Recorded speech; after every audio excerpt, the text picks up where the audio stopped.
introduce our next speaker. Super excited to welcome back Professor also. Cynthia teaches for us in our program, and we love having her both as an alum and faculty member. So Cindy, I will let you go ahead and introduce yourself and your project. Oh, great. All right. Thanks, Kelly. And thank you, Frank. This is an honor to address the symposium. I'm Cynthia Scott. I've been a compliance risk officer, and I've been an internal audit manager for many, many years.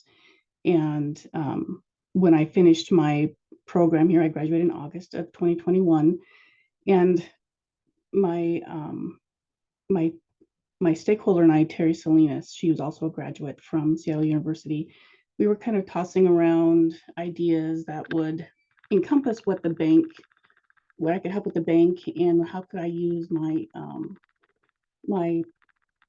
program learning and everything. How would that work and encompass everything together? And so we were talking about it one day, and she says, "Well, what about environmental, social, and governance risk?" And I'm like, "What's that?" I really hadn't heard about it. Much like Margot said, it was kind of new, and so I did a lot of research into what environmental, social, and governance risk was. And we, Terry and I were saying, okay, so well, how could I put this together into a presentation for the bank and still go within the parameters of compliance with conscience? And so what we did was we talked about, well, what do banks need? What would they what would that look like? So I took a look into a couple of different banks, and then I also expanded to credit unions.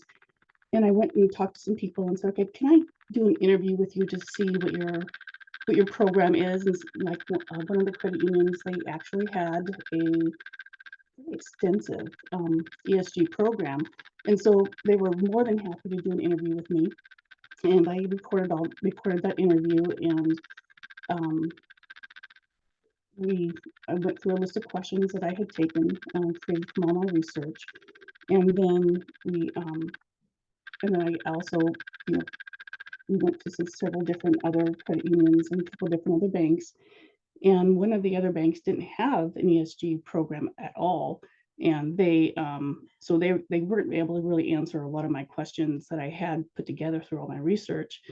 But they were like, okay, I want your final product because I want this to help me create this program within our bank. And that was basically what my presentation was for. My whole program was for was how can a bank use environmental, social, and governance risks in conjunction with all the compliance and all the regulatory laws and stuff that go with it. So, um, but first, when I first started doing all the research, I was a little overwhelmed. And when I talked with Terry about that, she was like, "Okay, let's just focus on what it means. What does it mean to the bank itself?" And that actually helped me, bring down all this information that I was getting and I was overwhelmed with, and put it into more of a succinct type program. So I was able to look at what does environmental risk mean to a bank, what does social risk mean to a bank, and what does governance risk mean to a bank. So from an environmental standpoint, the risks were, how does a bank use electricity? Do they recycle? Um, do they shred all their paper? Um, so from a social aspect, Frank had brought in, don't forget diversity, equity, and inclusion. So not only is it just labor and talent, but you have to include all this other information as well. So I had to come up with questions and risks about, how do you deal with employees? What does that mean?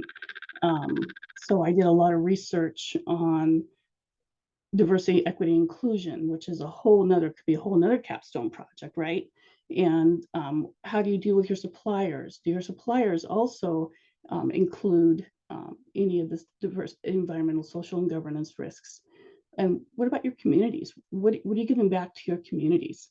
Um, and so when it came to the governance part, it was like, your company management must be responsible and you have to hold them accountable. And that's probably the biggest takeaway I found in all this was, if you don't hold them accountable, none of this will happen. None of this will get done for the banks, for your customers. Much like Margot had said, the investors, they look into your companies. They want to know, you know, if they're investing in a company that is socially has socially conscience. If they don't, maybe they don't want to invest in them, and that's becoming more and more with millennials and Gen Z and all that. They're really more interested in that sort of thing. You want to go ahead and flip, Kelly?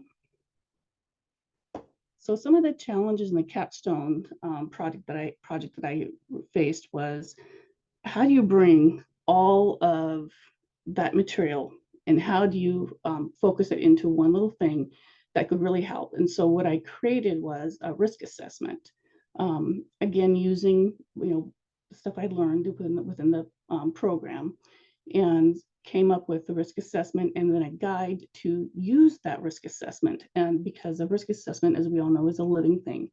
So I had to take all this research, put it into what are the definitions. As I did my research, I realized that unless you understood what you were looking at, you have to define each one of those items so that people know when they're using the risk assessment, what it actually means and how to use it. So I had that. I had a tab full of that. I also had a tab for environmental risks. In addition, I had a heat map that went with that. And so you can do an at-a-glance look at what you were trying to take a look at.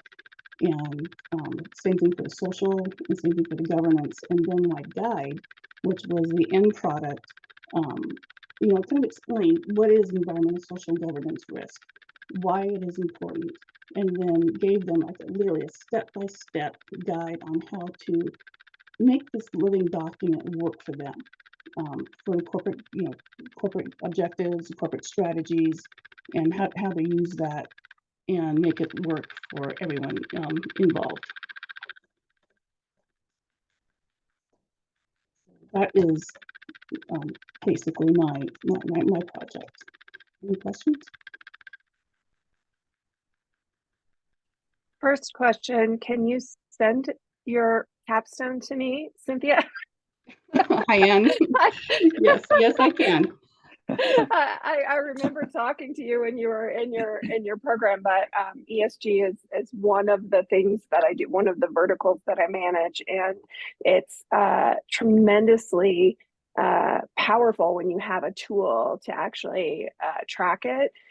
Just like Margot was talking about, but working in a global organization, we're asked often, particularly in my organization, we're publicly traded. And so our clients ask often, and our investors ask for that ESG report. So having worked on it with our marketing team, it's really hard to draw to actually get numbers and to get something that you can it's not just fluff, it's real data. And so what you're describing of having that tool would be really valuable. I'm trying to think, how valuable is it? How much can I pay you to send that to me? It's actually for free. Okay. It was really difficult. I think one of the challenges, and so thanks for bringing that up, was that how to winnow all the information into certain to certain items, like what does it mean for environmental risks for a bank? What does it mean for social risks for a bank? What does it mean for environmental risks for a bank? And actually what it came down to is it can be used basically on for any company, not just banks, because there wasn't a book just said, oh, here's your financial risks here for this bank for ESG. No, you had to take a look at everything and bring it together and say, okay, in general, this is how it works. So it would be probably very helpful tool for your company, Anne. Mm-hmm. Cindy, what I really liked about your project was how you were able to create, and this is something that Kelly has mentioned throughout our symposium so far, how you were able to create a terminology, a vocabulary, a common method of talking about ESG, and also be able to communicate that very quickly with the use of your heat map, which I thought was was novel in your project. It really helped to explain.